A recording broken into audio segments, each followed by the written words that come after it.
Hello hello. ये जो public है ये सब जानती है, पब्लिक है ए बाबू, ये पब्लिक है पब्लिक।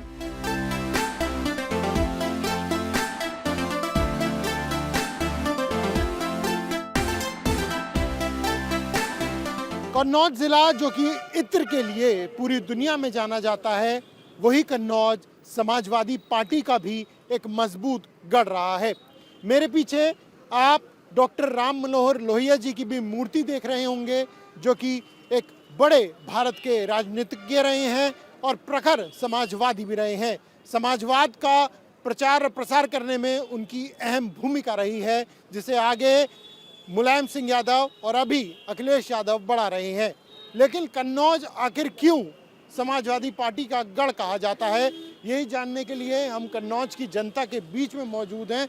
सबसे पहले आपसे शुरुआत करेंगे, समाजवादी पार्टी का गढ़ अगर हम बात करें तो कन्नौज कहा जाता है। कन्नौज का प्रभाव इटावा पे भी पड़ता है, बाकी आगे मैनपुरी पे भी पड़ता है। इसके पीछे मुख्य वजह क्या है? यहाँ पे राष्ट्रीय अध्यक्ष अखिलेश यादव जी का इतना ज़्यादा विकास है, इतना ज़्यादा जनता से प्रेम लगाव है कि उनके लगाव से ये लोहिया जी की जन्मस्थली से आज भी पब्लिक उन्हीं को लाइक करती है, उनके प्रेम को लाइक करती है। इतना प्रेम किसी ने दे ही नहीं पाया जो आओ किसी को लाइक करे। इसलिए हमारे जो विचार थे, क्या आज वो जमीन पे दिखाई देते हैं? हमेशा समाजवादी हम उस विचार को आगे बढ़ाते रहे हैं और हमेशा समाजवादियों ने, जब कोरोना काल था तो सिर्फ समाजवादी इस धरती पे दिखाई पड़ रहे थे, बाकी कोई भी नहीं दिखाई पड़ रहा था। इसलिए आज हम समाजवादी लोग लोहिया विचार को आगे बढ़ाते हुए आज भी उसी परंपरा पर चलते हुए आगे बढ़ रहे हैं। कन्नौज की जब भी जिक्र आता है तो बात मुलायम सिंह यादव की होती है, अखिलेश यादव की होती है, डिम्पल यादव की होती है। एक लंबा इतिहास रहा है यहाँ पे समाजवादी पार्टी का। क्या विकास भी हुआ है इस लंबे इतिहास में? क्यों नहीं, जो भी हम माननीय अखिलेश यादव जी के कार्यकाल में जितना भी विकास हुआ है, जो भी है कन्नौज में, मेडिकल कॉलेज है, इंजीनियरिंग कॉलेज है, पैरामेडिकल कॉलेज है, कैंसर संस्थान है, कार्डियोलॉजी है, ये सब माननीय अखिलेश जी के कार्यकाल में ही बना है। केवल उनके अलावा और किसी ने कन्नौज की तरफ आंख उठाकर नहीं देखा। केवल वोट लिया, विधायक बने, सांसद बने, इसके बाद कन्नौज को भूल जाते थे। केवल अखिलेश यादव जी ने ही कन्नौज का ध्यान रखा। कन्नौज की पूरी जनता अखिलेश जी का सपोर्ट कर रही है। युवा की अगर हम बात करें तो युवा वर्ग किस तरह देखता है खासतौर से समाजवाद पार्टी के इस गढ़ को? समाजवादियों के लिए माननीय अखिलेश यादव ने हमेशा काम किया है। युवाओं के लिए रोजगार जैसे तमाम काम किए हैं, नए रोजगार दिए। और आपने अभी विकास का क्वेश्चन किया था, आपके कैमरामैन से कहना चाहूँगा, ये ओवरब्रिज जो है ये भी माननीय अखिलेश यादव जी की देन है। जो भी अखिलेश यादव जी ने बनाया, कन्नौज में बहुत बड़े पैमाने पर विकास किया है। कन्नौज में ही नहीं, वो पूरे उत्तर प्रदेश में बहुत बड़े पैमाने से विकास किया और रोजगार देने का काम किया था। कन्नौज की बात करें तो कांग्रेस भी किसी ज़माने में यहाँ से जीतती थी। शीला दीक्षित यहाँ से सांसद रही हैं। क्या वजह रही कि कांग्रेस यहाँ से छिटक गई और फिर समाजवादी पार्टी पूरी तरह से यहाँ पर फैलती गई? मुझे लगता है जब मैंने अपना पहला वोट किया तो कांग्रेस यहाँ से ख़त्म हो चुकी थी। मैंने वो दौर नहीं देखा उनका कि उन्होंने क्या किया, लेकिन मुझे लगता है कि अखिलेश यादव जी जब से कन्नौज आए हैं तो कन्नौज को मतलब देश में नहीं पूरे विश्व में पहचान मिली है। और जो विकास किया है, मुझे आज तक ये नहीं समझ में आया कि कन्नौज की जनता ने भाजपा को क्यों वोट किया। मुझे आज तक यही नहीं समझ में आया। भाई आम जनता को चाहिए क्या? उसे अच्छी शिक्षा मिल जाए, अच्छा स्वास्थ्य मिल जाए, अच्छी सड़कें मिल जाए। शिक्षा के क्षेत्र में उन्होंने सरकारी कॉलेज बनवाए। स्वास्थ्य के क्षेत्र में आपको बताएं, यहाँ पैरामेडिकल बना है, कार्डियोलॉजी बना है, कैंसर हॉस्पिटल बना है। लेकिन मुझे आज तक यही नहीं समझ में आया कि जनता क्या चाहती है। जनता ये आरोप लगता था कि डिम्पल यादव कभी आती ही नहीं थी, जनता से कनेक्ट नहीं होती थी। क्या ये एक वजह रही उनके हार? डिम्पल यादव जी जो हैं वो सांसद किनकी पत्नी किनकी हैं? अखिलेश यादव जी की। उनको अगर कन्नौज की सीमाओं से बांधोगे तो कहीं ना कहीं पूरे प्रदेश के साथ आप दुर्व्यवहार करेंगे। उन्होंने सांसद तो यहीं की है ना, यहीं की थी। उन्होंने अपना प्रतिनिधि यहाँ कन्नौज की जनता ने ही तो जिताया सर आती थी। दूसरी बात यह है कि जब उनको कोई जनता की जरूरत पड़ती थी तो उन्होंने अपना प्रतिनिधि यहाँ पे नवाब सिंह यादव नाम के प्रतिनिधि को छोड़ रखा था। वो 24 घंटा आप पता करिए, मोटरसाइकिल लेके पूरे शहर कन्नौज पूरे जिले में घूमते रहते हैं उसी सेवा के लिए कि कोई भी जनता, कोई भी गरीब, कोई भी मजबूर, अगर किसी को समस्या आए तो उसके लिए नवाब सिंह यादव हमेशा अवेलेबल रहते थे, क्योंकि वो उनकी जिम्मेदारियां पूरी वही निर्वाह ज़्यादातर करते थे। किले में सेंध मारी हुई, इसके पीछे क्या वजह है? अगर डिम्पल जी ने कन्नौज की तरफ ध्यान नहीं दिया तो इतना विकास कैसे हो गया वहाँ बाहर रहते हुए। और जो मेरे स्थानीय सांसद जो बने हैं 2.5 सुब्रत पाठक जी 3 साल, मुझे ये बता दें सिर्फ 3 ऐसे काम, एक काम बता दें कि कन्नौज में उनके द्वारा कोई बड़ा काम करवाया गया हो, एक पुलिया या पुल बता दें जो उनके द्वारा बनवाया गया हो। जो बीजेपी ने सीटें जीत ली कन्नौज में, एक लोकसभा की सीट बीजेपी की सांसद सुब्रत पाठक जी हैं यहाँ सांसद हमारे, उन्होंने जनता को धोखे और जुमलेबाजी की कह के वोट पा लिया। उसके बाद उन्होंने ना तो कोई कार्य किया। वो अपने 5 कार्य बता दें सांसद जी के कन्नौज लोकसभा में उन्होंने कौन से 5 बड़े कार्य किए या छोटे कार्य किए, कौन सी रोडें बनवाई, नौजवान किसान मजदूर किसके लिए क्या कार्य किया, ना युवाओं के लिए कोई कार्य किया, ना रोजगार दिया। मुद्दा तो रोजगार है ना, युवा जो भटक रहा है बेरोजगार, ये कहाँ जाएगा। माननीय अखिलेश यादव जी की सरकार में अखिलेश जी ने युवाओं को, पढ़ने लिखने वाले छात्रों को टेबलेट भी दिए, लैपटॉप। ऐसा क्या हुआ कि 2017 में भी बीजेपी जीती और लोकसभा में भी बीजेपी? नरेंद्र मोदी जी का एक बयान था कि अगर कब्रिस्तान होना चाहिए तो शमशान भी होना चाहिए, और उन्होंने इस अच्छा को अपने अच्छी तरीके से पूरा भी किया। इस लॉकडाउन में कब्रिस्तान आपने देखा होगा, मुस्लिम समाज अपने कब्रिस्तान अपने गांव मोहल्ले के ज़्यादातर बगल में ही होते हैं, लेकिन कभी आपने ये नहीं सुना होगा कि शमशान बगल में हो। लेकिन इस कोरोना काल में शमशान भी बगल में रहा। ये मोदी जी की बड़ी उपलब्धि रही। गरीब आदमी मर गया, लकड़ी थी नहीं, व्यवस्थाएं थी नहीं, जिन बसों को आपने हजारों बसें अभी अपने चुनाव में उतार दी। सवाल का जवाब आप भटक गए। मैं ये पूछ रहा हूँ इनसे कि ऐसी गढ़ है, ठीक है, इतने वर्षों से समाजवादी पार्टी जीतती आ रही है, ऐसी क्या बात रही जब इतना विकास कराया है कि लोकसभा में भी हारे और विधानसभा में भी हारे? देखिए ऐसा है, झूठ का जो तिलिस्म है आपने भी सुना होगा और सारे लोग जानते हैं, जितने लगभग यहाँ लोग हैं वो सब जानते हैं कि झूठ का एक तिलिस्म है और वो कभी कभी सर चढ़ के बोलता है, सर चढ़ के काम करता है।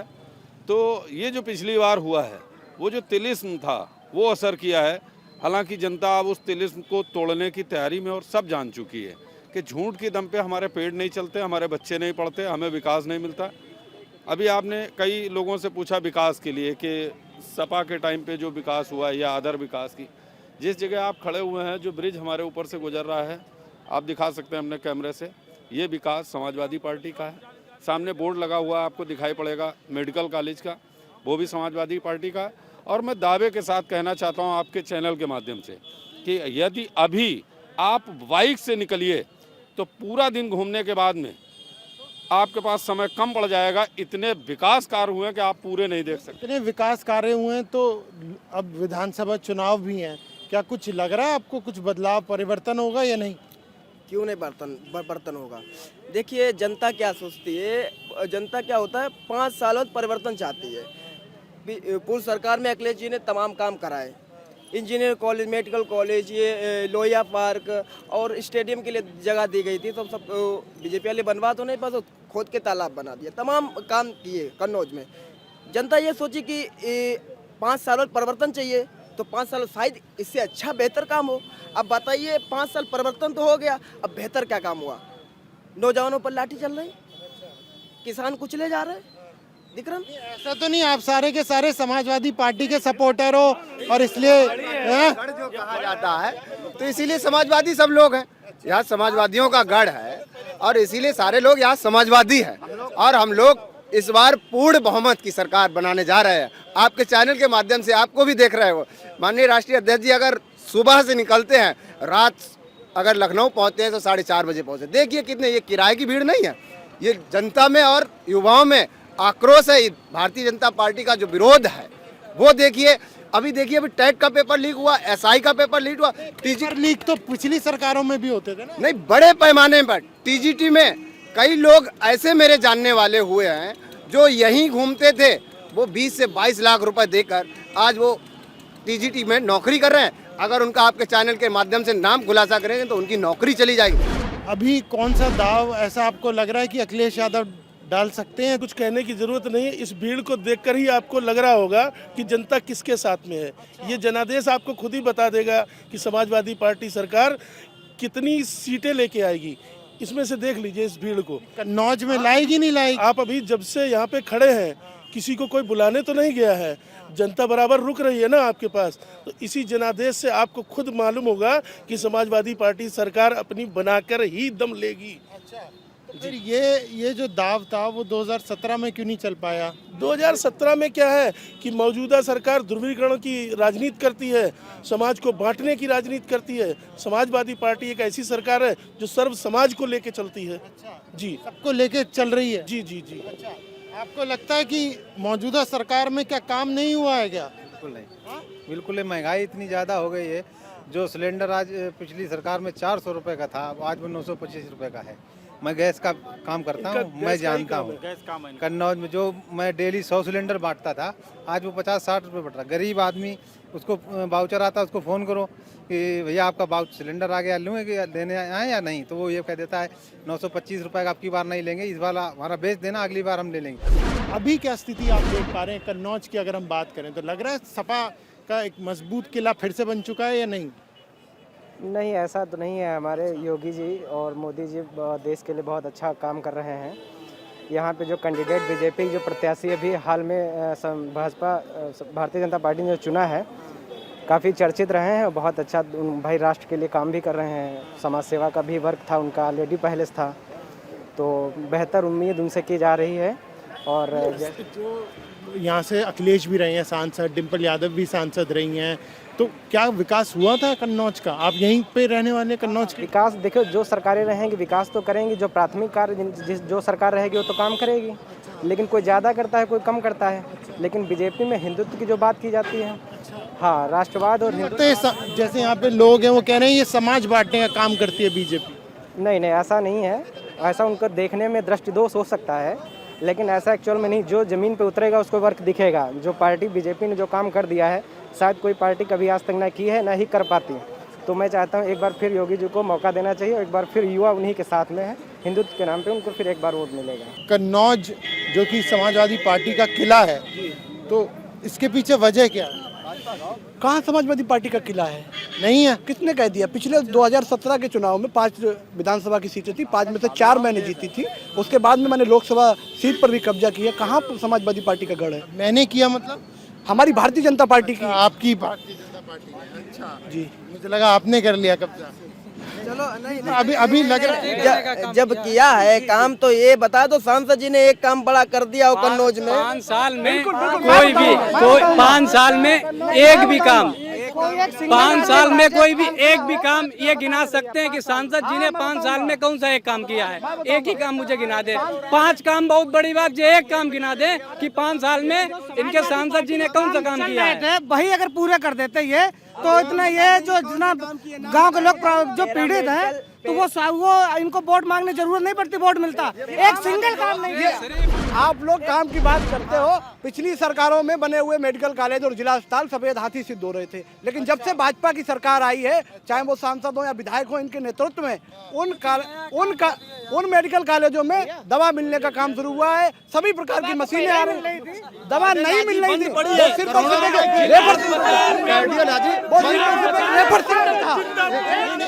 एक बात ये बताएं कि जो अभी स्थिति आप किस तरह से देखते हो? ये समाजवादी का गढ़ है, समाजवादी की स्थिति है। समाजवादी यहाँ 3 सीटें जीतेगी और बम्पर वोटों से जीतेगी। जो ध्रुवीकरण की राजनीति बीजेपी करती है, सिर्फ 17 में जो जीत हुई थी वो ध्रुवीकरण से बिल्कुल हुई थी। जो हिंदू मुस्लिम पाकिस्तान और हिंदुस्तान की फौज, अगर ये बीजेपी 3 नाम, पाकिस्तान का मुद्दा तो अब भी आ गया अखिलेश यादव के बयान के जरिए। बीजेपी का कोई भी प्रवक्ता बैठता है वो सबसे पहले पाकिस्तान, दूसरे में मुसलमान और तीसरे में फौजी।